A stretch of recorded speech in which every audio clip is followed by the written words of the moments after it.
কোথায় ছিলে তুমি এতদিন? কোথায় থাকবা, আমি অনেক ব্যস্ত মানুষ। আমি মির্জা বাড়ির ঘর জামাই, ওই বাড়ির সব কাজ আমি নিজেই করি। থালা বাসন ধোয়া থেকে কাপড় চোপড় ধোয়া থেকে সবকিছু আমি করি। এই ছেলে বলে কি? তুমি কে তুমি জানো না? তুমি শেহজাদ চৌধুরী, কারমা গ্রুপের 25% শেয়ার হোল্ডার, যার বর্তমান বাজার মূল্য আছে 10,000 কোটি। তুমি কিনা মির্জা বাড়ির থালা বাসন মাজো? সিরিয়াসলি? আচ্ছা, গোলামের সাথে যে কথা বলতেছে ওই লোকটা কে ভাইয়া? উনি দুবাইয়ের বিখ্যাত কারমা গ্রুপের মালিক। আমি টিভিতে দেখছিলাম। কিন্তু ওনার সাথে গোলামের কি সম্পর্ক? সর্বনাশ, আমরা তো এখানে থেকে আমরাও ফেসে যাবো। চলো তাড়াতাড়ি পালাই। তোমার বাবা ছিল আমার বেস্ট ফ্রেন্ড, এখন আমি তোমার 20% শেয়ার বুঝিয়ে দিতে চাই। আপনার মনে হয় ভুল হইতেছে, মানে আপনি যারে খুঁজতেছেন সে আমি না। হয়তো আমার মতো দেখতে কেউ থাকে না পৃথিবীতে, একই রকম চেহারার অনেক মানুষ। দেখেন, না আমি শেহজাদ চৌধুরী, না আমি জীবনে কখনো আর কি দুবাইতে গেছি। আমি হচ্ছে কি মির্জা বাড়ির বড় মেয়ের জামাই। আমার পরিচয় এইটাই। আমি আসি। হ্যাঁ, আসসালামু আলাইকুম। বস, আমরা এখন কি করবো? ওকে চোখে চোখে রাখো, বাকিটা আমি পরে দেখছি।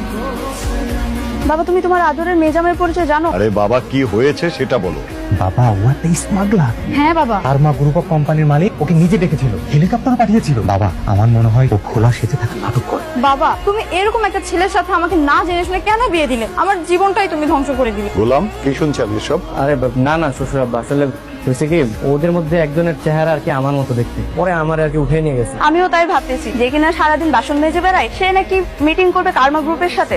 এবার হলো তো, তোমাদের সবার ভুল নিশ্চয়ই ভেঙেছে। কামা গায়ে বেচারাকে তোমরা সন্দেহ করেছিলে। ম্যাডাম, আমি এই, তুমি আমার এত কাছে এসেছো কেন? মশা ম্যাডাম, মশা গালের এখানে ভনভন ভনভন করতেছি। পরে ওরে মারতেই আমি আর কি। আমার মশা তোমাকে মারতে হবে না, তুমি তোমার জায়গায় গিয়ে ঘুমাও। Hello madam. কোথায় তুমি? ম্যাডাম আইসা পড়ছি। আমার ফ্রেন্ডরা এখানে 1 ঘন্টা ধরে অপেক্ষা করছে, আর তুমি এখন আসতে পারো না? কে রে? জামাই রূপী কাজের ছেলেটা? না না, কাজের ছেলে জামাই রূপীটা।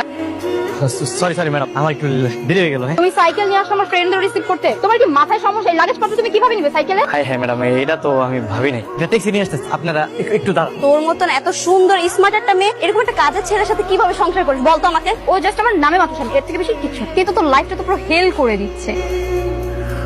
ঋতু, ওর হাজবেন্ড কিন্তু খুব সুন্দর সাইকেল চালাতে পারে, আমাদের পিছে পিছে আসতেছে। সাইকেল চালা আসছি তো, ওই কারণে একটু দেরি হয়ে গেছে। আপনার লাগেজ গুলো কই দেন, আমি রুম নাম্বার ফোন আমি দিয়ে। তোমার মতো একটা ছাগলকে বিয়ে করে আমার লাইফটাই হেল হয়ে গেছে। স্যার, আপনি? সালাম স্যার। ওয়ালাইকুম আসসালাম। স্যার, কোন রুম লাগবে? কে? একটু আগে না বললেন আপনাদের এই হোটেলে কোনো রুম খালি নেই, এখন ওনাকে দেখে বলতেছেন কোন রুম লাগবে? মানে কি? আরে স্যারের জন্য তো সব রুম খালি। আপনার মনে হয় কোথাও ভুল হইতেছে। এতদিনে ঋতুর মুখে হাসি দেখলাম। মা, অনেকদিন তো হয়ে গেল, আমরা কি আসলে আপনার ছেলেকে খুঁজে পাবো? এইভাবে আর কতদিন অপেক্ষা করবো মা? বাবা, থানা থেকে লোক আসছিল, তারা বলছে যত দ্রুত সম্ভব আমার শেজাদকে খুঁজে বের করো। ফ্রেয়া ছোট মানুষ, কিছু বোঝে না, বয়সে বাবা হারা। রাস্তায় বের হলে যাকে দেখে তাকে বাবা বলে ডাকে।